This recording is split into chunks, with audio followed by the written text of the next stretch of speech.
बढ़िबो ग्राम पंचायत संख्या। वर्तमान ओडिशा रे अछि 6801 पंचायत। यह संख्या यथेष्ट भाव में वृद्धि पाई पारे। तेबे कम संख्यक गाँव को नहीं पंचायत गठन करा जिवो। राज्यपाल समीक्षा बैठक पर एभली एक गुरुत्वपूर्ण निष्पत्ति निया जायछि। 2027 पंचायत निर्वाचन पूर्व पुनर्गठन पर सुपारिश करा जायछि। 2027 आगरु हेबो पंचायत पुनर्गठन, 2029 पूर्व हेबो ब्लॉक पुनर्गठन बोली मंत्री कहिसंती।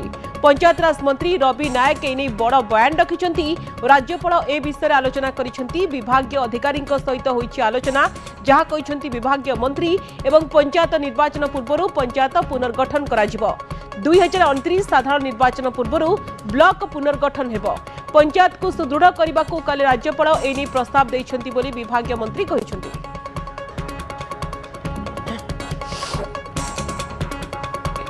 ओडिशार पंचायत को आहरी उन्नत करने से गोटे जो प्रस्ताव देइछंती से प्रस्ताव को आमे सादर ग्रहण करिछु एवं ये व्यवस्था भी आम संविधान रो पंचायत राज व्यवस्था भितर अवस्थापित अच्छी।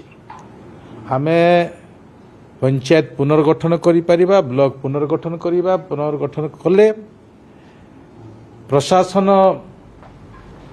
लोकों पाखक पहुँचब, लोक योजना जानीपारे। जिते बेले लोक योजना जानीपारे से लोकंर समस्या दूर हो पार एवं सरकार किसी करुँच बोलिका से भी हृदबोध कर